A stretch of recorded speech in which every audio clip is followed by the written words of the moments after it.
السلام عليكم ورحمة الله وبركاته. الحمد لله نحمده ونستعينه ونستغفره ونؤمن به ونتوكل عليه ونعوذ بالله من شرور أنفسنا ومن سيئات أعمالنا.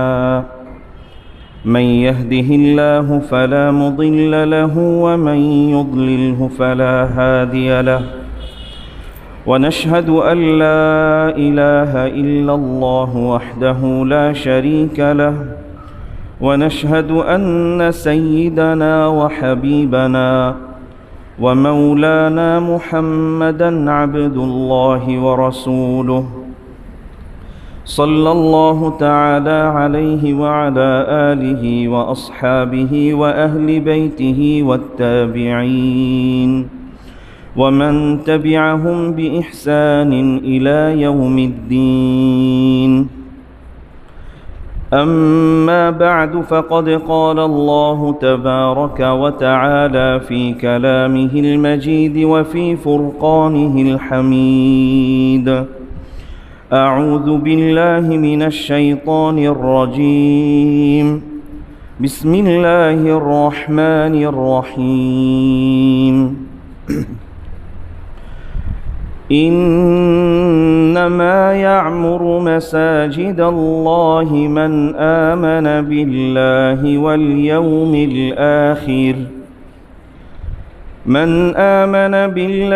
واليوم الآخر وأقام الصلاة وآتى الزكاة ولم يخش إلا الله، فعسى أولئك أن يكونوا من المهتدين. صدق الله مولانا العظيم. وعن أبي هريرة رضي الله عنه عن رسول الله صلى الله عليه وسلم أنه قال: أحب البلاد إلى الله مساجدها، وأبغض البلاد إلى الله أسواقها. رواه مسلم، أو كما قال عليه الصلاة والسلام. আমরা সকলেই দুরূদ ইব্রাহিম পাঠ করি। اللهم صل على محمد وعلى آل محمد كما صليت على إبراهيم وعلى آل إبراهيم إنك حميد مجيد. اللهم بارك على محمد وعلى آل محمد كما باركت على إبراهيم وعلى آل إبراهيم إنك حميد مجيد. আলহামদুলিল্লাহ, মহান আল্লাহ রব্বুল আলমিনের দরবারে অসংখ্য এবং অগণিত শুকরিয়া আদায় করি যে রব্বুল আলমিন বর্তমান ফিতনা এবং ফাসাদের সময়ও আপনাকে আমাকে ভালোবেসে পছন্দ করে তার ঘরে আসার, বসার, দিনী আলোচনা করার এবং শোনার তৌফিক দান করেছেন। এজন্য আমরা আমাদের হৃদয়ের অন্তঃস্থল থেকে শুকরিয়া আদায় করি, বলি আলহামদুলিল্লাহ। সম্মানিত মুসলিয়ান ইকরাম, আমরা জানি যে সপ্তাহের মধ্যে সর্বশ্রেষ্ঠ দিন হচ্ছে জুমার দিন। এই দিনের অসংখ্য অগণিত ফজিলতের কথা হাদিসে এসেছে এবং ঐতিহাসিক অনেক ঘটনার কথা বলা হয়েছে। আর এই দিনে রাসূলুল্লাহ সাল্লাল্লাহু আলাইহি ওয়াসাল্লাম আমাদেরকে সর্বোত্তম একটি আমল শিখিয়েছেন, সেটি হচ্ছে প্রিয় নবী মুহাম্মদুর রাসূলুল্লাহ সাল্লাল্লাহু আলাইহি ওয়াসাল্লামের উপর অধিক পরিমাণে দুরূদ পাঠ করা। এটা হচ্ছে জুমার দিনের বিশেষ একটি আমল। তাই আমরা চেষ্টা করব জুমার দিনে যত পারি বেশি বেশি দুরূদ পড়ার চেষ্টা করব। আল্লাহ রব্বুল আলামিন আমাদেরকে তৌফিক দান করুক, সকলে বলে আমিন। আল্লাহ রব্বুল আলামিনের দরবারে আমরা আরও অধিক এবং অসংখ্য শুকরিয়া আদায় এজন্য করব যে আল্লাহ রব্বুল আলামিন আমাদেরকে দুনিয়ার মধ্যে যত জায়গা আছে সমস্ত জায়গার মধ্যে আল্লাহর পছন্দনীয় জায়গায় আসার বসার তৌফিক দিয়েছেন, আলহামদুলিল্লাহ। আমরা দুনিয়াতে যত চাকচিক্যময় ঝাঁকজমকপূর্ণ, যেখানে অনেক দামি দামি জিনিসপত্র রয়েছে, সেই জায়গাগুলোকে আমরা বড় মনে করি, অথবা এমন কোনো মানুষের জায়গা, তিনি হয়তো সমাজে খুব প্রভাবশালী, তিনি হয়তো প্রধানমন্ত্রী, তিনি হয়তো রাষ্ট্রপতি, তিনি হয়তো এমপি মন্ত্রী, তাদের গণভবনে যাওয়া, বঙ্গভবনে যাওয়া, তাদের বাসভবনে যাওয়া আমরা অনেক বড় মনে করি। এখন তো এমন সময় আছে, ওই রাস্তার পাশ দিয়ে হাইটা গেল একটা সেলফি তুলে দেয় যে আমি ওই জায়গার পাশ দিয়ে যাচ্ছি। কি লাভ? কোনো লাভ নাই। কিন্তু আল্লাহ রাব্বুল আলামিন আমাদেরকে এমন জায়গায় এখন সমবেত করেছেন, আমরা হয়তো জানিও না এই জায়গাটি আল্লাহর কাছে সবচেয়ে বেশি প্রিয়। সুবহানাল্লাহ ওয়া বিহামদিহি। আমি খুতবার মধ্যে যে হাদিসটি পড়েছি, রাসূলুল্লাহ সাল্লাল্লাহু আলাইহি ওয়াসাল্লাম বলেন, হযরত আবু হুরায়রা রাদিয়াল্লাহু তাআলা আনহু থেকে বর্ণিত হাদিস, আহাব্বুল বিলাদি ইলাল্লাহ মাসাজিদুহা। দুনিয়াতে যত জায়গা আছে, আপনি কাশ্মীর বলেন, সুইজারল্যান্ড বলেন, বা আরও যত দামি জায়গা আছে, স্বর্ণের খনি বলেন না কেন, এর কোনো কিছু আল্লাহর কাছে কি না? প্রিয় না। এমনকি হাদিসে এসেছে এই সমগ্র দুনিয়া, চারটাখানি কথা না, কিন্তু দুনিয়াতে আল্লাহ এখনো কত অজস্র অগণিত খনিজ সম্পদ রেখেছেন, খনি রেখেছেন, এটা মনে হয় এখনো বিজ্ঞান আবিষ্কার করতে পারেনি। এই সব কিছুর পরিমাণ যদি মাছির ডানা এর যে মূল্য, মাছির ডানা সমপরিমাণ মূল্য যদি আল্লাহর কাছে থাকতো, আল্লাহ কোনো কাফের মুশরিককে দুনিয়াতে বাঁচতে দিতেন না। সেই আল্লাহর কাছে এই দুনিয়ার সব কিছুর চাইতে প্রিয় জায়গা হচ্ছে মসজিদ। সুবহানাল্লাহ ওয়া বিহামদিহি। আল্লাহর কাছে দুনিয়ার মধ্যে সর্বাধিক প্রিয় জায়গা হচ্ছে কোনটা? মসজিদ। ওয়া আবগাদুল বিলাদি ইলাল্লাহি আসওয়াকুহা। আর আল্লাহর কাছে সবচেয়ে অপছন্দনীয়, যেটা আল্লাহর কাছে সবচেয়ে নিকৃষ্ট বা নিন্দনীয়, সেটা হচ্ছে বাজার। তাই ভাই, দোস্ত, বুজুর্গ, আমার এটা বুঝতে হবে যে আল্লাহ কোন জায়গা পছন্দ করেন, আল্লাহ কোন মানুষদেরকে পছন্দ করেন, ওই জায়গায় বেশি বেশি যাওয়ার চেষ্টা করা, ওই মানুষদের সাথে বেশি বেশি মেলামেশার চেষ্টা করা আমাদের উচিত। ঠিক না ভাই? ঠিক। শুধু তাই না, আমি কিছুদিন আগে বয়ানে বলেছিলাম, যখন মুহররম মাস আসছে, যে এই মাসটা এত দামি মাস যে আল্লাহ মানে বলছেন যে শাহরুল্লাহিল মুহররম, এটা হচ্ছে আল্লাহর মাস। এই মাসের সবচেয়ে বড় শ্রেষ্ঠত্ব রাসূলুল্লাহ সাল্লাল্লাহু আলাইহি ওয়াসাল্লাম বলছেন, মুহররম মাস আল্লাহর মাস। এই আল্লাহর সাথে এই মাসের সম্পৃক্ততার কারণে বছরের অন্যান্য মাসের চাইতে এই মাসের শ্রেষ্ঠত্ব বেশি। সুবহানাল্লাহ। ঠিক তেমনইভাবে বলেছিলাম, বাইতুল্লাহ, আল্লাহর ঘর, অর্থাৎ কাবা, মক্কায়, যেটা দুনিয়ার সমস্ত গৃহের চাইতে এর সম্মান এবং মর্যাদা বেশি। কেন? এটা হচ্ছে আল্লাহর ঘর।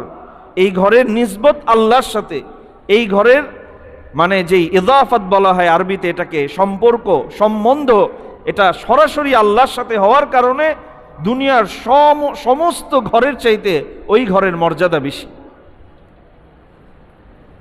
ঠিক তেমনইভাবে মসজিদ, এটাকে কি বলা হয়? মসজিদ কার ঘর? প্রধানমন্ত্রীর। অনেকে বলতে ভয় পায়, মসজিদ প্রধানমন্ত্রীর ঘর, রাষ্ট্রপতির ঘর, এমপি মন্ত্রীদের ঘর। মসজিদ কার ঘর? আল্লাহর ঘর। এর মর্যাদা, এর শ্রেষ্ঠত্ব, এর ফজিলত দুনিয়ার সব কিছুর চাইতে বেশি। তাই কেউ যদি কোনো মন্ত্রীর বাসায় যেতে না পারে, কোনো গণভবনে, বঙ্গভবনে যদি তার জায়গা না হয়, সে যেন দিলের মধ্যে এক চুল পরিমাণ কোনো কষ্ট না রাখে। বরং সে যেন মসজিদে এসে সেজদা দিয়ে আল্লাহর কাছে শুকরিয়া আদায় করে যে আল্লাহ, তুমি তোমার সবচেয়ে প্রিয় জায়গা মসজিদে এসে আমাকে সেজদা দেওয়ার তৌফিক দান করছো। আল্লাহ রাব্বুল আলামিন সেই ঈমান আমাদেরকে দান করুক। বর্তমান ভাই দোস্ত বুজুর্গ, আমরা এমন এক সময় আছি, বিশেষ করে মিডিয়ার যুগ হওয়ার কারণে, এবং মিডিয়ার মধ্যে বিশেষ করে যেটা সবচেয়ে বেশি আমাদের চোখে পড়ে, সোশ্যাল মিডিয়া, ফেসবুক, ইউটিউব, মানুষ তার দুনিয়ার যে প্রভাব, দুনিয়ার টাকা পয়সা, দুনিয়ার বিলাসিতা, দুনিয়ার তার যেই চাকচিক্য, এগুলো শুধু শো অফ করে। কোথাও সে খেতে যায় সেটা সে শেয়ার করে, ঘরের মধ্যে দামি কোনো কিছু লাগায় সেটা সে শো অফ করে। মানে মোট কথা, আল্লাহ যে তাকে ধন সম্পদ দিয়েছে এটা খালি মানুষকে দেখাইতে চায়, দেখানো পছন্দ করে। তো এই সমস্ত দুনিয়ার যারা পয়সাওয়ালা, ধনীর দুলাল যারা আছে, তাদের এই শো অফ দেখে অনেক সাধারণ মুসলমান ইমানদার যারা সৎ, যাদের একটা টাকাও হারাম না, হালাল পথে সে দিন রাত পরিশ্রম করে, অনেক সময় তাদের দিলের মধ্যে একটু কষ্ট জাগে, আমার তো কিছুই হইল না। অথবা আমরা যখন কাফের মুশরিকদের, আমাদের পার্শ্ববর্তী ভারতের অনেক নামি দামি ব্যবসায়ী, তাদের আভিজাত্য, তাদের বরত্ব, তাদের বিবাহের ঝাঁকঝমকপূর্ণ অনুষ্ঠান দেখে আমরা ভাবি আমরা কি করলাম, আমরা কি করতে পারলাম। তো ভাই দোস্ত বুজুর্গ, আমার মনে রাখতে হবে, সারা দুনিয়ার যত কাফের মুশরিক আছে, তাদের যত ধন দৌলত আছে, তাদের যত বরত্ব মহত্ব, তাদের যত আর্থিক বাহাদুরি আছে, আল্লাহর কসম তাদের সব কিছুর চাইতে আল্লাহ যে আমাদেরকে ঈমান দিয়েছেন, এই ঈমানের মর্যাদা, ঈমানের সম্মান এবং ঈমানের দাম তাদের সব কিছুর চাইতে বেশি, ঠিক না বেশি? তাই মুসলমান কখনো এগুলো দেখে হাই হুতাশ করবেন। বিশেষ করে যুবক ভাইদেরকে বলছি, যে আমরা এরকম কাফের মুশরিক, এরকম বা যারা অসৎ পথে চলে, তাদের আমিত্ব দেখে আমরা অনেক সময় হীনমন্যতায় ভুগি। ভার্সিটির মধ্যে 100টা ছেলে নামাজের দ্বার দাঁড়তেছে না, সে অনেক অপকর্ম করছে, গুনাহ করছে। 4-5টা ছেলে নামাজ পড়ে, দিনের উপর চলে, কোনো মেয়েদের সাথে মেলামেশা করে না, তারা দেখতে একটু অন্যদের চাইতে ব্যাকডেটেড হয়, দেখতে একটু স্মার্ট কম হয়, তারা অনেক দুনিয়ার আমোদ ফুর্তি তারা ত্যাগ করে। এই সমস্ত কারণে অনেক সময় তাদেরকে বন্ধুরা খোঁটা দেয়, হুজুর হয়ে গেছস, মৌলবী হয়ে গেছস, বুড়ার মতো লাগে তরে দেখতে, এই সমস্ত আজে বাজে কথা বলে। মানুষ তো অনেক সময় দিলের মধ্যে কষ্ট চলে আসে বা খারাপ লাগে, কিন্তু আমি বলতে চাই ভাই দোস্ত বুজুর্গ, তোমার জন্য এটা আল্লাহর পক্ষ থেকে রহমত। সুবহানাল্লাহি বিহামদি। আল্লাহ তোমাকে রহমত দিয়েছে বলেই তারা তোমাকে নিয়ে হাসি তামাশা করতেছে। কারণ তোমার মধ্যে যে ঈমান আছে, তোমার মধ্যে যে আমল আছে, এটা ইনশাআল্লাহ পরকালে তোমাকে তো নাজাত দিবেই, দুনিয়াতে আল্লাহ তোমাকে রহমত বরকত দান করবেন। কিন্তু তাদের এই অবাধ চলাফেরা, তাদের এই আল্লাহর অবাধ্যতা, কখন যে তারা এটার মধ্যে আযাবে পাকড়াও হয়ে যায়, এটা আমরা কেউই বলতে পারবো না। আল্লাহ রাব্বুল আলামিন আমাদেরকে হেফাজত করুক, সকলেই বলে আমিন। সম্মানিত মুসলিম ইকরাম, আজকে আমি এই মসজিদ নিয়ে আলোচনা করছি, কারণ এই মসজিদটি নির্মাণাধীন, আপনারা সবাই দেখতে পাচ্ছেন। মসজিদ নির্মাণাধীন থাকা অবস্থায় এখন মসজিদের অনেক কিছুই পরিপূর্ণ না, এখনও টাইলস হয় নাই, অনেক কাজ বাকি, দেখতে অসুন্দর লাগে। হয়তো এখনো এসি হয় নাই, আশেপাশের অনেক মসজিদে এসি আছে, সেই দিক থেকে খারাপ লাগতে পারে, কিন্তু আমার দিলের মধ্যে কেন যেন একটা প্রফুল্লতা, নাশাত কাজ করতেছে যে আল্লাহ রাব্বুল আলামিন আমার মতো এক অধমকে এই মসজিদটি নির্মাণাধীন থাকা অবস্থায় আসার তৌফিক দিয়েছেন। আমি আল্লাহর অসংখ্য শুকরিয়া আদায় করছি, আলহামদুলিল্লাহ। কেননা যখন মসজিদ আবাদ হয়ে যায়, নির্মাণ হয়ে যায়, তখন তো এটা সমস্ত কার্যক্রম শেষ। কিন্তু এই সময়ে এটাকে এগিয়ে নিয়ে যাওয়া, এটাকে পরিচালনা করা, এটার শেষ পর্যন্ত দিন রাত পরিশ্রম করে এই আল্লাহর ঘরটাকে আবাদ করা, এটা কিন্তু সাধারণ কোনো বিষয় নয়। বরং আল্লাহ রাব্বুল আলামিনও যারা মসজিদ আবাদ করেন তাদের সম্পর্কে কোরআনে বলেছেন, সূরা তাওবার 18 নম্বর আয়াত, যে আয়াতটি আমি খুতবায় পাঠ করেছিলাম, ইন্নামা ইয়া'মুরু মাসাজিদাল্লাহ, মসজিদ তো আবাদ করবে তারাই। একটু খেয়াল করে শুনি, এটা আমাদের জন্য, সকলের জন্য নাসিহা। বিশেষ করে আমরা যারা মসজিদ নির্মাণ কাজে আমরা সরাসরি অংশগ্রহণ করি, আল্লাহ কোরআনে বলে দিয়েছেন তাদের আদর্শ, তাদের বৈশিষ্ট্য কেমন হবে, তাদের গুণাবলী কেমন থাকবে। ইন্নামা ইয়া'মুরু মাসাজিদাল্লাহ, মসজিদ তো নির্মাণ করবে তারাই। এখানে আরবিতে যেই শব্দ ব্যবহার করা হয়েছে ইন্নামা, এটাকে বলা হয় হাসর। হাসর শব্দের অর্থ হচ্ছে সংক্ষিপ্ত করা, নির্দিষ্ট করা। আল্লাহ রাব্বুল আলামিন এখানে তিনি স্পেসিফাই করছেন কারা মসজিদ নির্মাণ করতে পারবে বা কাদের এই যোগ্যতা আছে, তাদের বৈশিষ্ট্য কি হবে। আল্লাহ বলছেন মান আমানা বিল্লাহ, এক নাম্বার হচ্ছে তারা আল্লাহর উপর ঈমান আনয়ন করবে, অর্থাৎ মুমিন হতে হবে। ওয়াল ইয়াউমিল আখির, পরকালের উপর বিশ্বাস থাকতে হবে। ওয়া আকামাস সালাহ, নামাজ, আল্লাহ কোরআনে বলেন নাই যে নামাজ আদায় করবে, আদ্দাস সালাহ এটা বলেন নাই, আকামাস সালাহ, নামাজ প্রতিষ্ঠা করবে।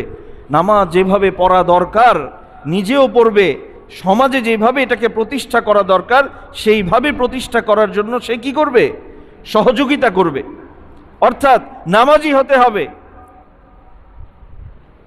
ওয়া আতাজ যাকাহ, যাকাত আদায় করবে। এই কয়েকটা গুণ অবশ্যই তাদের মধ্যে থাকতে হবে। এক নম্বর হচ্ছে মান আমানা বিল্লাহ, আল্লাহর উপর ঈমান আনয়ন করা, ওয়াল ইয়াউমিল আখির, পরকালের উপর ঈমান আনয়ন করা, ওয়া আকামাস সালাহ, নামাজ প্রতিষ্ঠা করা, ওয়া আতাজ যাকাহ, যাকাত আদায় করা। এবং এরপরে আল্লাহ বলছেন ওয়ালাম ইয়াখশা ইল্লাল্লাহ, যারা এই মসজিদ আবাদ করবে, নির্মাণ করবে, তাদের গুণাবলী বৈশিষ্ট্য হতে হবে।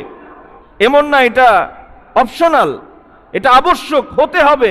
ওয়ালাম ইয়াখশা ইল্লাল্লাহ, আল্লাহ ছাড়া কাউকে পরোয়া করবে না। বলি সুবহানাল্লাহি বিহামদি, আল্লাহ ছাড়া কাউকে ভয় করবে না। কেন? এই ঘরটা প্রথমেই বলেছি কার ঘর? আল্লাহর ঘর।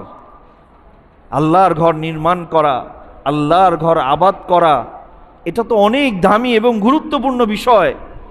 এই জায়গায় অনেক এমন বিষয়ের সম্মুখীন হতে হবে, অনেক রক্তচক্ষুর অনেক কিছুর সম্মুখীন হতে হবে। কিন্তু যারা এই কাজে অগ্রসর হবে তাদের ব্যাপারে আল্লাহ কোরআনে বলছেন ওয়ালাম ইয়াখশা ইল্লাল্লাহ, তারা আল্লাহ ছাড়া কাউকে ভয় করবে না। ঠিক না ঠিক? আর যদি এই গুণাবলী তারা অর্জন করতে পারে, আল্লাহ বলছেন ফাআসা উলাইকা আইয়াকুনু মিনাল মুহতাদিন, তাহলে আশা করা যায় আল্লাহ রাব্বুল আলামিন তাদেরকে হেদায়েত প্রাপ্ত করবেন। বলি সুবহানাল্লাহি বিহামদি। আমরা হেদায়েত প্রাপ্ত হতে চাই না? আল্লাহ রাব্বুল আলামিন আমাদের সবাইকে হেদায়েত প্রাপ্ত করুক, সকলেই বলি আমিন। মসজিদের এত গুরুত্ব, কয়েক বছর আগে তখন আমি মসজিদে নববীর খুতবার অনুবাদ করতাম। অনুবাদ বলতে আমি নিজেই করতাম। তো তখন এই মসজিদ সম্পর্কে একটা খুতবা দেওয়া হয়েছিল মসজিদে নববীর মিম্বার থেকে। সেখানে খুব সংক্ষিপ্তভাবে কয়েকটা দামি দামি কথা বলা হয়েছে।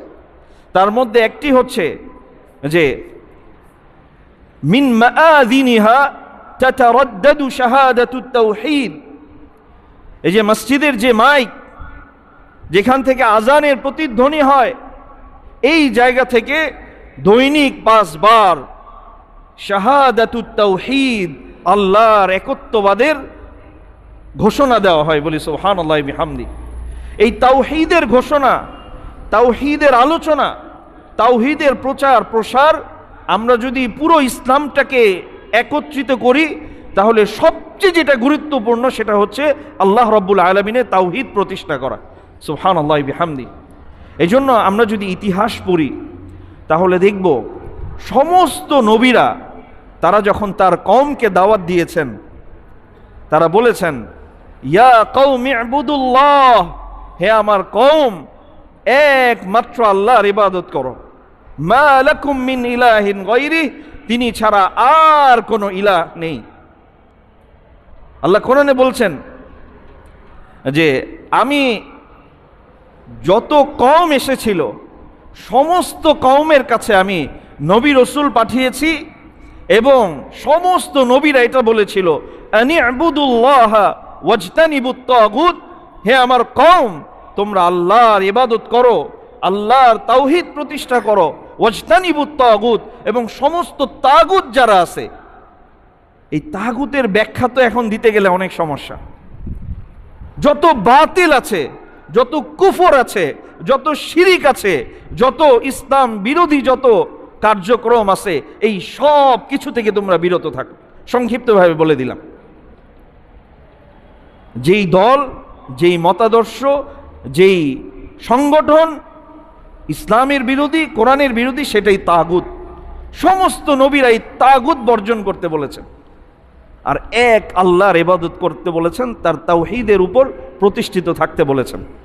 তা আমি এই বয়ানটাও করেছিলাম যে আমরা এখন অনেক সুন্নত পড়ি, অনেক নফল করি, অনেক মুস্তাহাব আমল করি, আলহামদুলিল্লাহ, এটা খারাপ না, ভালো।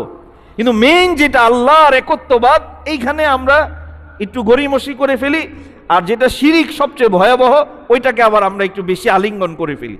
ঠিক না ঠিক?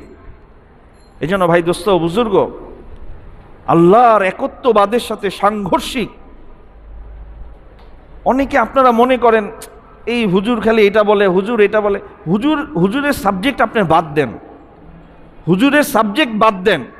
আপনি মুসলমান, আপনি আল্লাহকে বিশ্বাস করেন, আপনি কোরআনটা হাতে নেন, আপনি কোরআন থেকে পড়েন, কোরআনের একটা গ্রহণযোগ্য তাফসির ওলামা ইকরামের কাছ থেকে জেনে আপনি পড়েন। আপনি রাসূলুল্লাহ সাল্লাল্লাহু আলাইহি ওয়াসাল্লামকে শেষ নবী হিসাবে বিশ্বাস করেন, ওনার যে হাদিসগুলো আছে, হাদিসের কিতাবগুলো হাতে নেন। আপনি গ্রহণযোগ্য যেই বইগুলো আছে, যেগুলো অধিকাংশ ওলামা ইকরাম বলেন যে না এটা নির্ভরযোগ্য, অনুবাদ তো অনেকেই করে ফেলে, কি আরবিতে বলেছে আর সে অনুবাদ কি করে রাখছে, আরবির সাথে অনুবাদের কোনো মিল নেই, এই রকম না। একজন ওলামা ইকরামের কাছ থেকে জেনে যেটা নির্ভরযোগ্য এরকম আপনি হাদিসের যে অনুবাদের বইগুলো আছে আপনি পড়েন, তখন আর এই হুজুরদের কথার সাথে আপনার সংঘর্ষ হবে না, বরং আপনি তখন বুঝতে পারবেন কেন একজন হুজুর এই মসজিদের মিম্বারে বসে তাওহীদের আলোচনা করে, আল্লাহর একত্ববাদের গুরুত্ব বুঝায়, আর কেন শিরিক থেকে বিরত থাকতে বলে।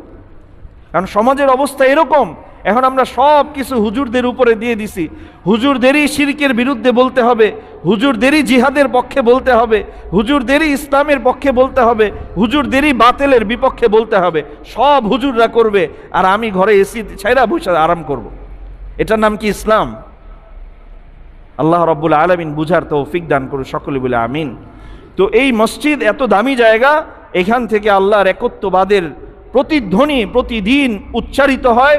পাশাপাশি ওয়ামিন মানাবিরিহা ওয়া মাহারিবিহা, এর মিম্বর থেকে মিহরাব থেকে ইনতালাকাত রিসালাতুল ঈমান, এখানে ঈমানের যে রিসালাত এটার আলোচনা হয়।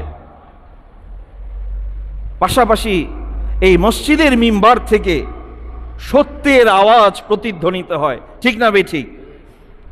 বর্তমান সমাজে আমরা যে অনেক মাহফিল করি, অনেক কি বলে সাংবাদিক সম্মেলন করি, আমি ইসলামিক মজলিস, ইসলামিক সম্মেলন, এই ধরনের কথা বলতেছি।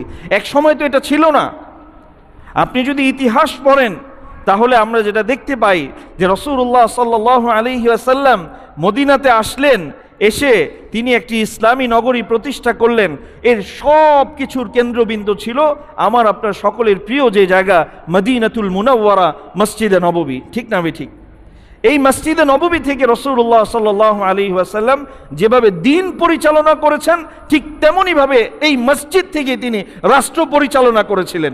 মসজিদ যেহেতু আল্লাহর ঘর, এটা দুনিয়ার সবচেয়ে পবিত্র এবং আল্লাহর প্রিয় জায়গা, এই জায়গায় থেকে যখন তিনি রাষ্ট্র পরিচালনা করেছিলেন, রাষ্ট্র তখন আল্লাহর নিয়ম অনুযায়ী পরিচালিত হয়েছিল।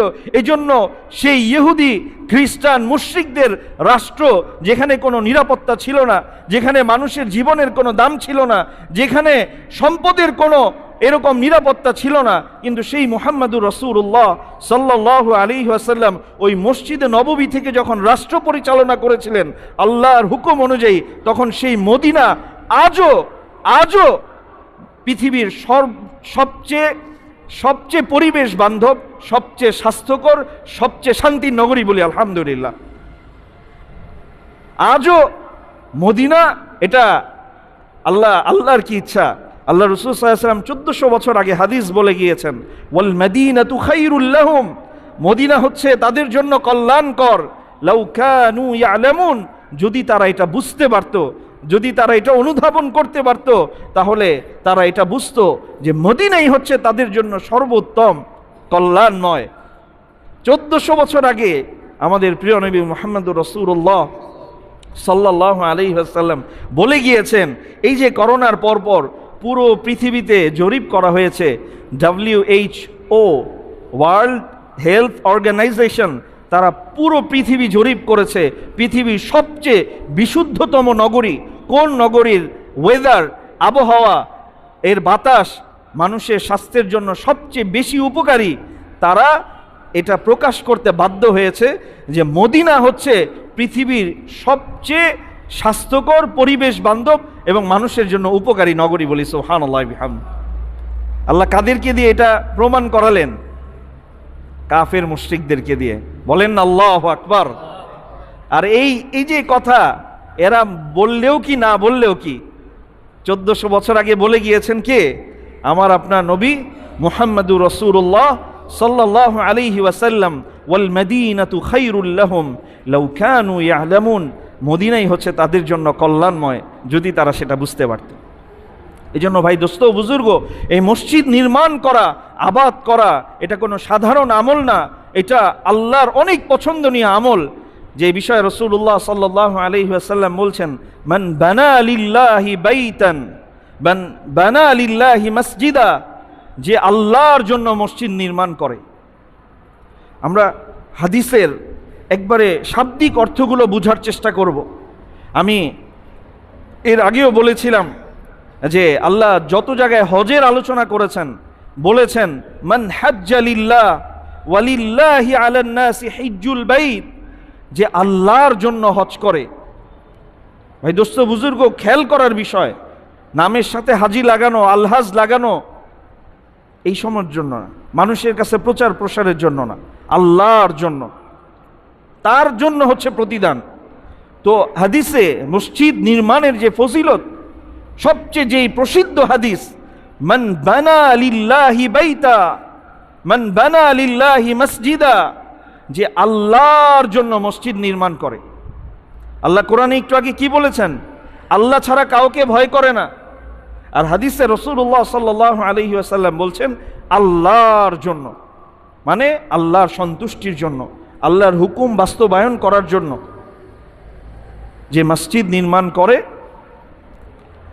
আমরা তো এই হাদিস জানি, এর মধ্যে নতুন একটি হাদিস যেটা হয়তো খুব বেশি আলোচনা হয় না, ওয়ালাউ কামাফহাসি কতাতিন, মাফহাস কতাত বলা হয় মুরগি যেখানে ডিম দেয় না, ডিমের যে গর্তটা অনেক ছোট হয়, যেখানে ডিম পারে, মানে ছোট অল্প জায়গা বোঝানোর জন্য এটা ব্যবহার করা হয়েছে।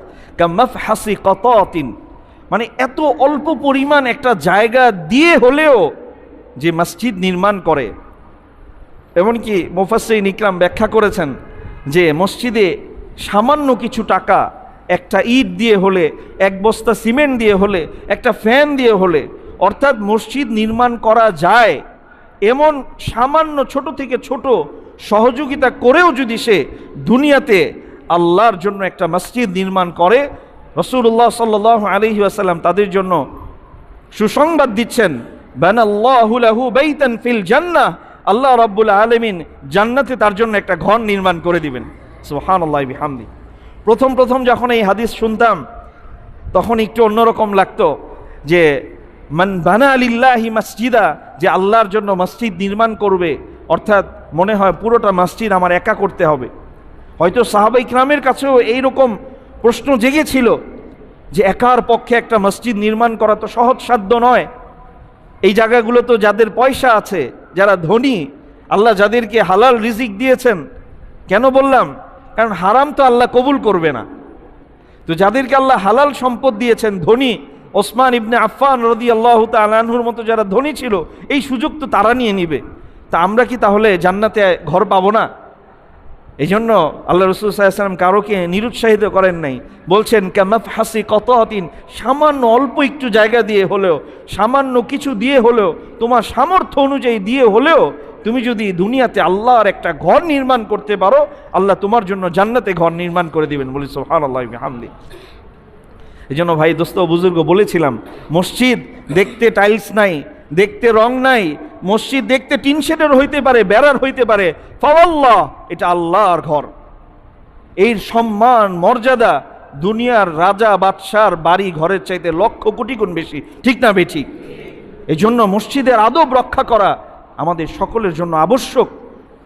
আমরা বড় বড় মানুষের বাসায় গেলে আমরা কাচুমাচু খাই, আমরা একটা ভয় পাই, আমরা চুপচাপ থাকি, নীরবতা অবলম্বন করি।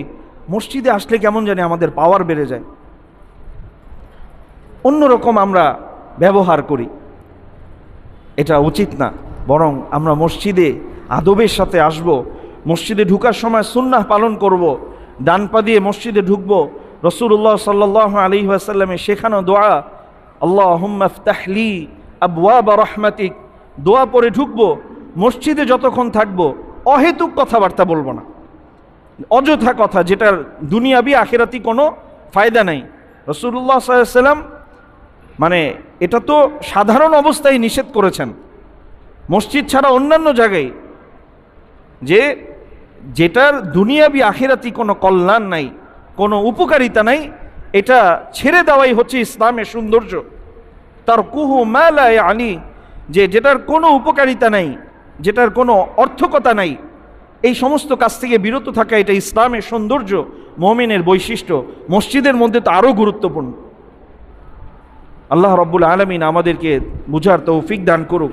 এমনকি আরেকটি সুন্দর হাদিস হযরত আয়েশা রাদিয়াল্লাহু তাআলা আনহা তিনি বর্ণনা করেন আনহা, যে আমার রাসূলুল্লাহ সাল্লাল্লাহু আলাইহি ওয়াসাল্লাম বিবিনাইল মাসাজিদ। অনেকের মনে প্রশ্ন হয়, বা এটা অনেকেই করে বর্তমান সময়ে, যে এত মসজিদ আছে, তারপরে মসজিদ করার কি দরকার? বলে কি বলে না মানুষ?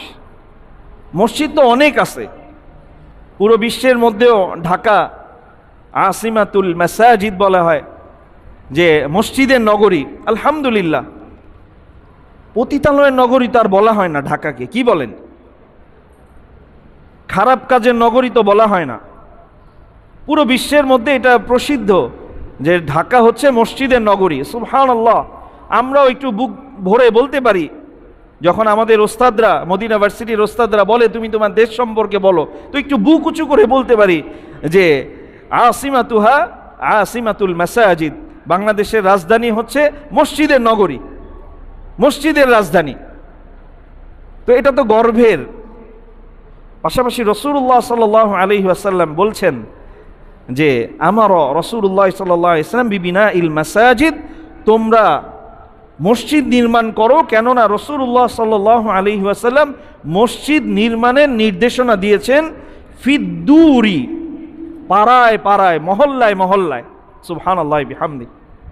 অর্থাৎ যেখানেই মুসলমানদের সমবেত হওয়ার স্থান হবে, যেখানেই যে কোনো নগরীতে মুসলমান থাকবে, তাদের প্রথম দায়িত্ব হচ্ছে মসজিদ নির্মাণ করা।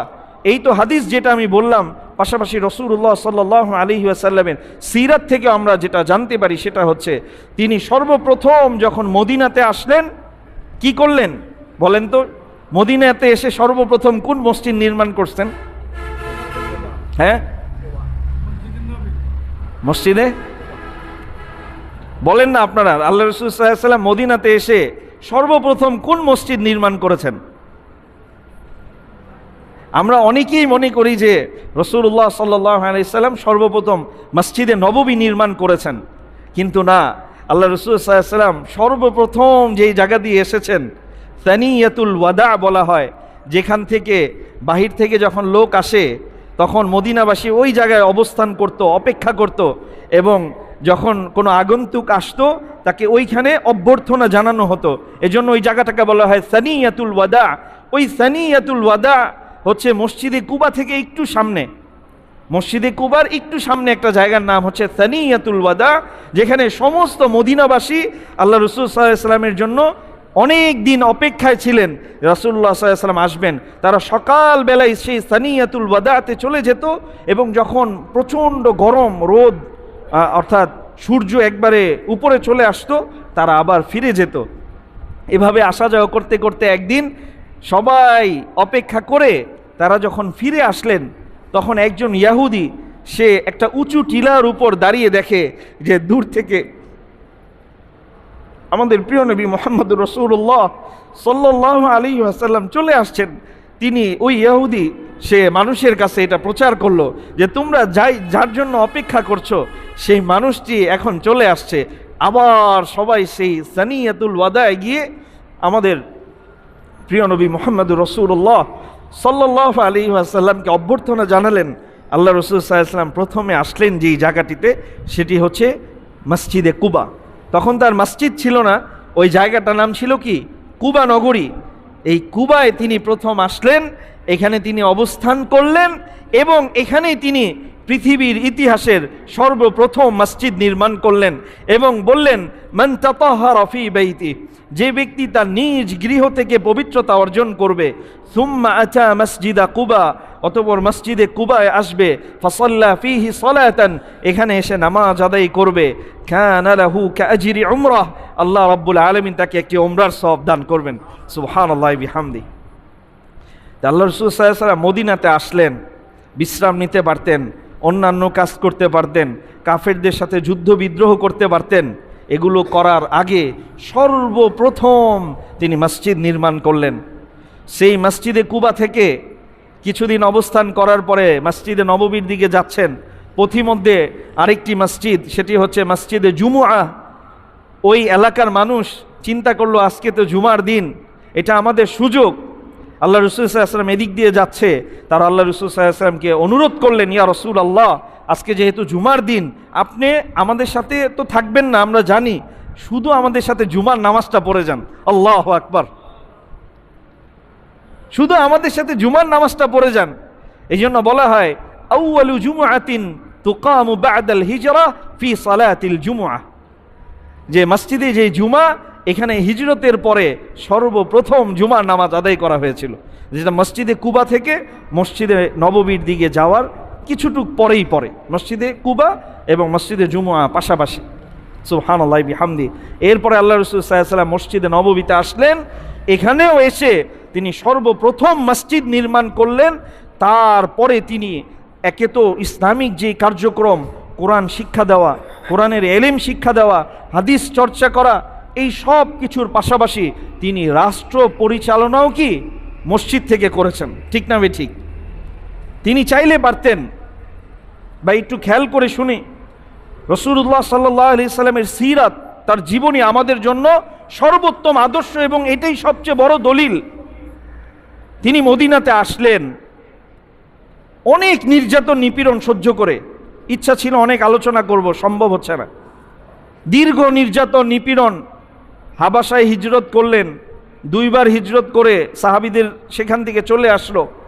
মক্কার কাফের মুশরিকরা তাদেরকে অবরোধ করলো, শিয়াবি আবু তালেব কারাগারে 3 বছর তারা এরকমভাবে বয়কটের মধ্যে পড়েছিল।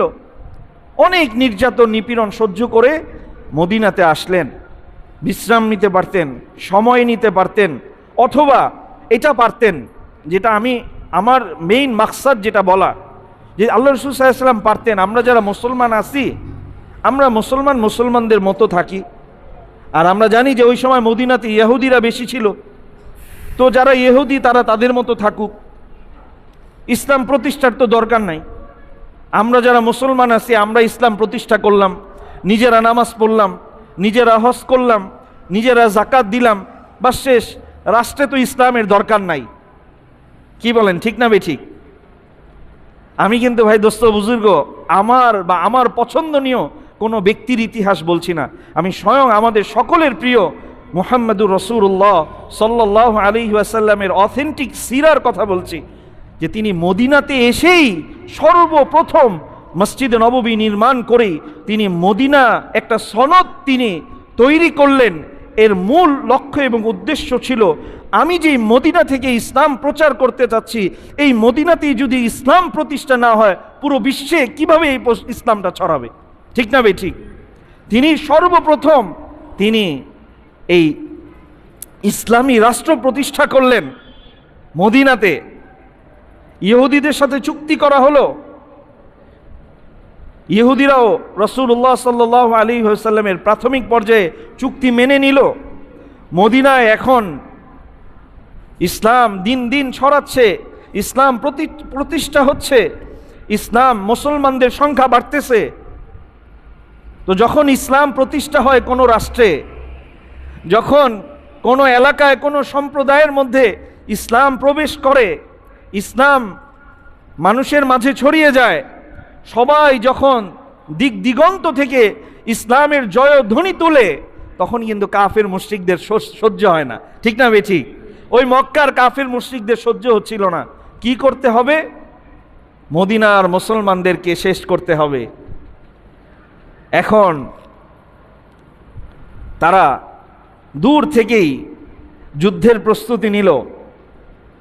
আল্লাহ রাসূল সাল্লাল্লাহু আলাইহি ওয়াসাল্লাম তিনিও যুদ্ধের প্রস্তুতি নিলেন। বেশি আলোচনায় গেলে সময়ই থাকবে না। আমরা এটা জানি যে আবু সুফিয়ান একটি কাফেলা নিয়ে সে ব্যবসার উদ্দেশ্যে রওনা করেছিল। তখন আল্লাহ রাসূল সাল্লাল্লাহু আলাইহি ওয়াসাল্লাম যখন খবর পেলেন, চিন্তা করলেন যে না, এটাই তাদেরকে ঘায়েল করার সময়। কেননা মক্কার সমস্ত মুশরিকদের সম্পদ সেই কাফেলার মধ্যে ছিল। আল্লাহ রাসূল সাল্লাল্লাহু আলাইহি ওয়াসাল্লাম চিন্তা করলেন, তারা এই দীর্ঘ এতটা সময় 10 বছরের উপরে তারা মুসলমানদের উপর অত্যাচার করেছে, নির্যাতন করেছে, মুসলমানদের সম্পদকে তারা লুণ্ঠন করেছে। এখন মদিনাতে যদিও মুসলমানদের সংখ্যা বাড়তেছে, আর্থিক অবস্থা খুব খারাপ, এখন যদি তাদের এই কাফেলায় আক্রমণ করা যায়, তাহলে মক্কাবাসী এমনিই দুর্বল হয়ে যাবে, ইসলামের বিরুদ্ধে আর মাথা তুলে দাঁড়াতে পারবে না। তো এই যে আল্লাহ রাসূল সাল্লাল্লাহু আলাইহি ওয়াসাল্লাম সেই কাফেলায় আক্রমণ করার জন্য বের হলো, পথিমধ্যে আবু সুফিয়ান যদিও এটা শুনে তার পথ পরিবর্তন করে সে বিপদ থেকে মুক্ত হয়ে গিয়েছে, সে মক্কায় খবর পাঠিয়েছে, যুদ্ধ করার দরকার নাই, আমি সেফ জোনে আছি, আমাকে মুসলমানরা কোনো ক্ষতি করতে পারবে না, তোমরা ফিরে যাও, যুদ্ধের দরকার নাই। কিন্তু আবু জেহেল সে বলে, না, আমরা বের হইছি, আমরা যুদ্ধ না করে বাসায় যাব না। যাই হোক, সংক্ষিপ্ত আলোচনা, রমজান মাসে 17 রমাদানে এই যুদ্ধের আবির্ভাব হলো। বদর যুদ্ধ ইসলামের প্রথম যুদ্ধ, যেই যুদ্ধে কাফেররা সশস্ত্র ছিল, তাদের ঘোড়া বেশি ছিল, উট ছিল, সম্পদ ছিল, সব ছিল, আর মুসলমানদের কিছুই ছিল না। কিন্তু কি ছিল জানেন? মুসলমানদের যেটা ছিল সেটা হচ্ছে আল্লাহর সাহায্য। কি ছিল? আল্লাহর সাহায্য, যার ফলে আল্লাহ আগের রাতে বৃষ্টি দিলেন। বৃষ্টি সেটা ছিল রহমতের বৃষ্টি। মুসলমানদের জন্য এই বৃষ্টিটা ফলপ্রসূ হলো এবং কাফের মুশরিকদের জন্য এই বৃষ্টিটা ক্ষতির কারণ হয়ে দাঁড়ালো। তারা দুর্বল হয়ে গেল আগেই। আল্লাহ রাসূল সাল্লাল্লাহু আলাইহি ওয়াসাল্লাম বদরে গেলেন। বদরে গেলে আপনারা দেখবেন ওইখানে একটা মসজিদ আছে, মসজিদে আরিশ বলা হয়। সাহাবা ইকরাম বললেন, ইয়া রাসূলুল্লাহ, আমরা আপনার জন্য একটা উঁচু জায়গায় একটা তাবু নির্মাণ করে দেই। আরিশ শব্দের অর্থ হচ্ছে তাবু, আপনার জন্য তাবু নির্মাণ করে দেই, আল্লাহ না করুক যদি কোনো বিপদ হয় আপনি এখানে যেন নিরাপদে থাকতে পারেন এবং আমাদের অন্যান্য সাহাবীরা যেন আপনাকে আবার পরিবার পরিজনের কাছে মদিনাতে নিয়ে যেতে পারে। অর্থাৎ এই মসজিদে আরিশ থেকে আল্লাহ রাসূল সাল্লাল্লাহু আলাইহি ওয়াসাল্লাম পুরোটা যুদ্ধ পরিচালনা করেছিলেন। সংক্ষিপ্তভাবে বলছি, ওই যুদ্ধটা সাধারণ কোনো যুদ্ধ ছিল না, যেটা রাসূলুল্লাহ সাল্লাল্লাহু আলাইহি ওয়াসাল্লামের হাদিস থেকে বোঝা যায়। সাহাবা ইকরাম যখন যুদ্ধে নিমজ্জিত হয়ে গেল, আল্লাহ রাসূল সাল্লাল্লাহু আলাইহি ওয়াসাল্লাম সেজদায় পড়ে কান্না করছিলেন, এমনভাবে সেজদা দিয়ে কান্না করছিলেন যে আল্লাহ রাসূল সাল্লাল্লাহু আলাইহি ওয়াসাল্লামের চাদর গা থেকে নিচে পড়ে গিয়েছিল। তার শরীরের উপরের যে চাদর এটা তার গা থেকে মাটিতে পড়ে গিয়েছিল। তারপরে আল্লাহ রাসূল সাল্লাল্লাহু আলাইহি ওয়াসাল্লাম তিনি কান্না থামাচ্ছিলেন না, তিনি আল্লাহর কাছে বলছিলেন, হে আল্লাহ, তুমি যদি আজকে আমার এই সাহাবীদেরকে শেষ করে দাও, তাহলে আজকের পর এই পৃথিবীতে ইবাদত করার আর কেউ থাকবে না। সুবহানাল্লাহি বিহামদি।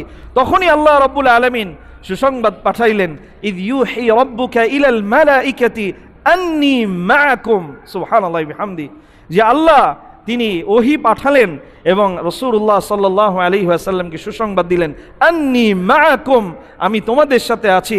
ফাসাব্বিতুল্লাযীনা আমানু, যারা ঈমানদার আল্লাহ তাদেরকে এরকম ভাবে শক্তিশালী করলেন, তাদেরকে দৃঢ় করলেন। অন্য আয়াতে আল্লাহ বলছেন, ইন্নী মুমিদ্দুকুম বিআলফিম মিনাল মালাইকা, আমি তোমাদেরকে 1000 ফেরেশতা দিয়ে আমি সহযোগিতা করব, সাহায্য করব। বলি সুবহানাল্লাহি বিহামদি। অসংখ্য কাফেররা বলেছে আমরা তাদের সাথে কি যুদ্ধ করব? আমরা তো দেখেছি এক একজন মুসলমানদের পিছনে কি জানি একটা দৈত্য আকারের কি যেন ছিল, যার পা ছিল মাটিতে, মাথা ছিল আসমানের উপরে। আল্লাহু আকবার। এই দেখে কাফেররা মুসলমানদেরকে আক্রমণ করতে গিয়ে তারা ভয় পেয়ে গিয়েছিল। আমার বয়ানের উদ্দেশ্য হচ্ছে, এই ঘটনা আমরা অনেকেই জানি, আমিও সংক্ষিপ্তভাবে বলছি, সব কিছু বলা যায় না, সব কিছু বলার সময়ও নাই, সব কিছু বলার পরিস্থিতিও নাই, কিন্তু বলতে চাই সেই দিন কিন্তু রাসূলুল্লাহ সাল্লাল্লাহু আলাইহি সাল্লাম হাত পা গুটিয়ে মসজিদে তাসবিহ নিয়ে বসে থাকেন নাই, বরং আল্লাহ রাসূল সাল্লাল্লাহু আলাইহি সাল্লাম যুদ্ধের সব কিছু তিনি গ্রহণ করেছেন। আল্লাহ কোরআনে বলছেন, ওয়া আইদ্দু লাহুম মাস্তাতা'তুম, তোমরা তোমাদের সাধ্য অনুযায়ী প্রস্তুতি নাও। আল্লাহ রাসূল সাল্লাল্লাহু আলাইহি সাল্লাম সাধ্য অনুযায়ী প্রস্তুতি নিয়েছেন। সাহাবা ইকরামকে তিনি ময়দানে নামিয়ে দিয়েছেন, তিনি আল্লাহর দরবারে সেজদা দিয়ে ক্রন্দন করেছেন। এরভাবেই তিনি বাতিলকে দুনিয়া থেকে বিরোধ করেছেন। ঠিক না বেঠিক? না বাতিলের সাথে আপোষ করেছেন? আমি গত জুমায় আমি আদম আলাইহিস সালামের ইতিহাস, নূহ আলাইহিস সালামের ইতিহাস, কওমে আদ এবং কওমে সামুদের ইতিহাস সংক্ষিপ্তভাবে আলোচনা করেছি। কোরআন আমাদের জন্য সবচেয়ে বড় শিক্ষা। পূর্ববর্তী জাতি যারাই আল্লাহর অবাধ্যচারণ করেছে, যারাই জুলুম করেছে, যারাই অত্যাচার করেছে, আল্লাহ তাদেরকে নির্মমভাবে, আল্লাহ রব্বুল আলামিন তাদেরকে লাঞ্ছনাদায়ক শাস্তি দিয়ে দুনিয়া থেকে শেষ করে দিয়েছেন, যার নিদর্শন আজও আছে। ঠিক তেমনইভাবে আপনারা যদি বদরে যান, দেখবেন ওইখানেও একটা কূপ আছে। বদরে একটা কূপ আছে পানির, এখন আর পানি নাই, ওটা ঢেকে দেওয়া হয়েছে। ওই যে মক্কার যত বড় বড় মাথাওয়ালা ছিল, সমাজের গুণীজন, মানুষ হত্যা করে, মুসলমানদের হত্যা করে, মুসলমানদেরকে নির্যাতন করে। আমাদের প্রিয় নবী মুহাম্মদুর রাসূলুল্লাহ সাল্লাল্লাহু আলাইহি ওয়াসাল্লাম যখন কাবার প্রান্তরে, আপনারা যারা গিয়েছেন তাওয়াফ করেছেন, এই তাওয়াফের জায়গায় যখন তিনি সেজদা দিয়েছিলেন, আবু জেহেল এক লোক দিয়ে উটের নারী ভুঁড়ি তার উপর দিয়েছিল। এই আবু জেহেল আরও যারা বড় বড় কাফের ছিল, এদেরকে হত্যা করার পর তাদের লাশগুলোকে টেনে হিচড়ে ওই কূপের মধ্যে ফেলা হয়েছিল, যেটা আজও আছে। এটা কোনো কাল্পনিক বা কিচ্ছা কাহিনী না, বাস্তব ঘটনা, যে আল্লাহ রাব্বুল আলামিন আলহামদুলিল্লাহ আমাকে দেখিয়েছেন। আপনারা অনেকেই হয়তো বদরে গিয়েছেন, দেখেছেন ওই যে মসজিদ, ওইখান থেকে আল্লাহ রাসূল সাল্লাল্লাহু আলাইহি ওয়াসাল্লাম যুদ্ধ পরিচালনা করেছেন।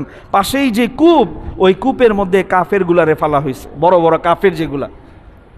আল্লাহ নিদর্শন রেখেছেন, যখন তোমার সামনে কোরআনের আলোচনা হয়, যখন তোমার সামনে ইসলামের আলোচনা হয়, যখন তোমাকে নির্যাতন নিপীড়ন করতে বারণ করা হয়, তুমি নিজেকে বারণ করো না, তুমি তারপরে অত্যাচার করো, তারপরেও নির্যাতন করো, তোমাদের স্থান হচ্ছে ওই শেষে মৃত্যু অপমানজনক, এরপরে ওই টেনে হিচড়ে কুয়ায় নিক্ষেপণ। নাউযুবিল্লাহি মিন যালিক। মুসলমানদের ইতিহাসে বড় এক শিক্ষা এই বদরের শিক্ষা। বদরে কাফেররা হেরে গেল, এখন কি করবে?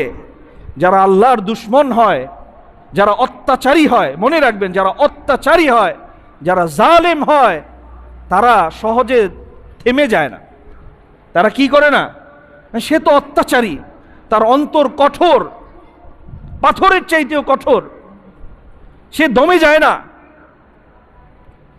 এত বড় এক ঘটনা ঘটে গেল বদরে, চাইলে তারা শিক্ষা অর্জন করে মক্কার সব মুশরিকরা মুসলমান হয়ে যেতে পারত, কিন্তু না হয়ে তারা সেদিন বলল, উই উইল টেক রিভেঞ্জ, আমরা এটার প্রতিশোধ নিব, আমরা বদরের প্রতিশোধ নিব।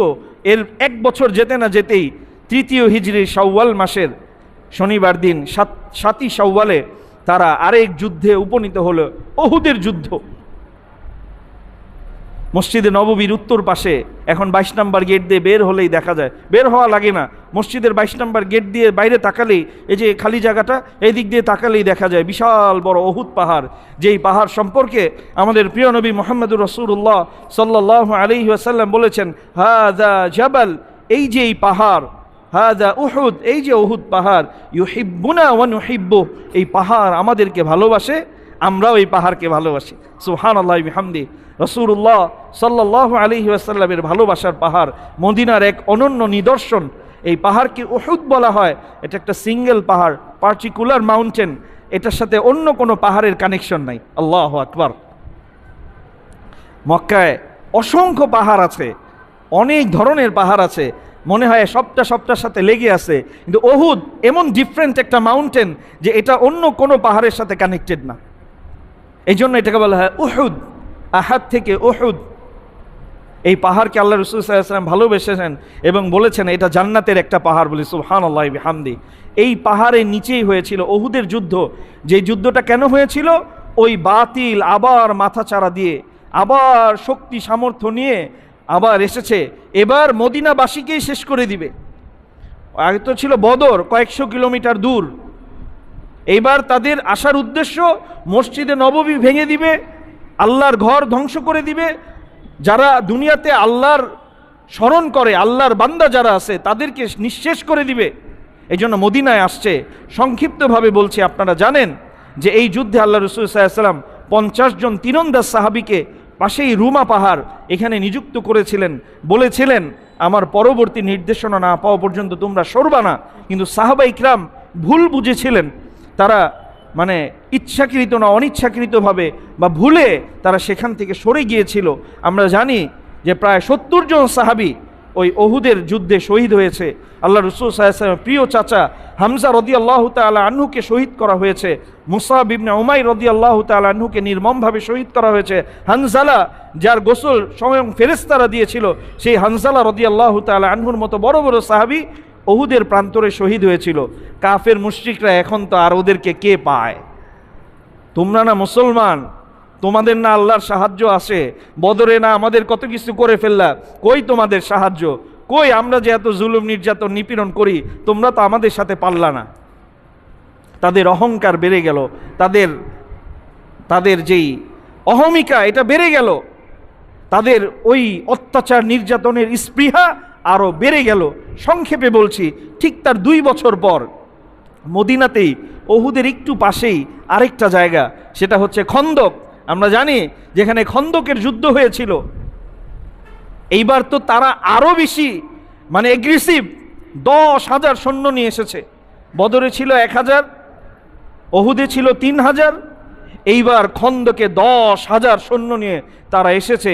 এইবার তো তাদের ভাবখানা এমন, এইবার আর মদিনাবাসীর কোনো রক্ষা নাই। 3,000 সৈন্য, মুসলমানদের মারা গেল 70 জন, 10,000 সৈন্য, কম করে হলেও তো 200-300 মুসলমান শহীদ হওয়ার কথা, ঠিক না বেঠিক?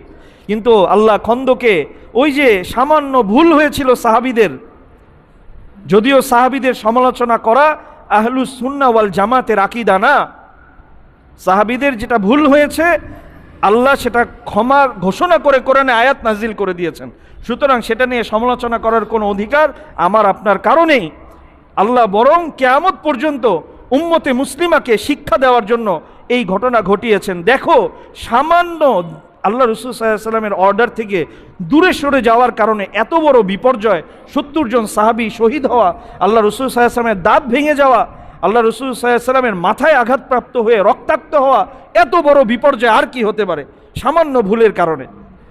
এবার খন্দকে সমস্ত মুসলমান সাহাবা ইকরাম ঐক্যবদ্ধ, যদিও তারা সংখ্যায় কম 3,000, অন্যদিকে কাফের 10,000। আল্লাহ রাব্বুল আলামিন খুব সহজে সালমান ফারসি রাদিয়াল্লাহু তাআলা আনহু পরামর্শ দিলেন, তোমরা খন্দক খনন করো, সহজসাধ্য ছিল না, তখন বুলডোজার ছিল না, আধুনিক যন্ত্রপাতি ছিল না। আর আরবে জানেন সবই হচ্ছে পাথর, বাংলাদেশের মতো মাটি না। সাহাবা ইকরাম এই পাথর খনন করতে গিয়ে পেটে পাথর বেঁধেছিলেন, কেউ একটা, কেউ দুইটা, কেউ তিনটা পাথর বেঁধে আল্লাহ রসুল সাল্লাল্লাহু আলাইহি ওয়াসাল্লামের পাশে ছিলেন, ইসলামের পাশে ছিলেন, হকের পাশে ছিলেন। আর আল্লাহ রসুল সাল্লাল্লাহু আলাইহি ওয়াসাল্লাম এই যুদ্ধের আগে বলেছিলেন, this is the last attempt from কুফফার, এটা হচ্ছে কাফেরদের আমাদের উপর বড় আঘাত। After that we will rule over them, আমরা তাদের উপর রাজত্ব করব। সুবহানাল্লাহ বিহামদি। সেটাই হয়েছিল। এই 10,000 সৈন্য মিলে অনেক অনেক ঐতিহাসিক বলেন যে মুসলমানদের একজনও শহীদ হয় নাই, অনেকে বলেন 2-3 জন শহীদ হয়েছিলেন, এতটুকুই। অর্থাৎ আল্লাহ রব্বুল আলামিন 10,000 সৈন্যের সাথে যদি 3,000 সৈন্যের যুদ্ধ হতো, কম করে হলেও কয়েকশো সাহাবী শহীদ হয়ে যেতেন। আল্লাহ রব্বুল আলামিন ওই বিপদ থেকে মুসলমানদেরকে রক্ষা করেছেন। আল্লাহ রব্বুল আলামিন দ্বীনকে রক্ষা করেছেন, আল্লাহ রব্বুল আলামিন ইসলামকে রক্ষা করেছেন, আল্লাহ রব্বুল আলামিন সত্যকে প্রতিষ্ঠিত করেছেন, বাতিলকে আল্লাহ রব্বুল আলামিন চিরতরে মুছে দিয়েছেন। যারা বুঝমান, যারা জ্ঞানী, তাদের জন্য এই বদর, উহুদ, এই খন্দকের ইতিহাস আমি মনে করি যথেষ্ট। বর্তমান সময়ে আমার মনে হয় যে কোরআনের যে আল্লাহ রব্বুল আলামিন বিভিন্ন সম্প্রদায়কে ধ্বংস করে দেওয়া এবং সরাসরি যেটা মানে খুব সন্নিকটে যেটা আমাদের নবীজি সাল্লাল্লাহু আলাইহি সাল্লামের যে ঘটনাগুলো, সিরাত, এখান থেকে বোঝা যায় যারা কাফের, যারা অত্যাচারী, যারা নির্যাতনকারী, এরা যতই এরা ক্ষমতা দেখাক, যতই তারা ঐক্যবদ্ধ হোক, যতই তারা সমাজে নির্যাতন, জুলুম, নিপীড়ন যতই করুক না কেন, মনে হবে অনেক সময় তারা নির্যাতন নিপীড়ন করতে করতে করতে করতে সব মনে শেষ করে দিবে। ওই শেষ থেকে আল্লাহ রব্বুল আলামিন যখন একটা ঝটকা দিবেন না, তখন দেখবেন এই সমস্ত অত্যাচারী, নির্যাতিত, নিপীড়িত সব ধূলিসাৎ হয়ে যাবে। ঠিক না বে ঠিক? যদি সেটা নাই হতো, আজকে হাজার হাজার বছর পরে আমরা মুসলমানরা আল্লাহর ঘরে বসে আল্লাহর নাম নিতে পারতাম না। সব তো কাফের মুশরিকদের রাজত্ব হয়ে যেত, বা সব তো নির্যাতন, যারা জালেম তাদেরই সব আধিপত্যে চলে আসতো।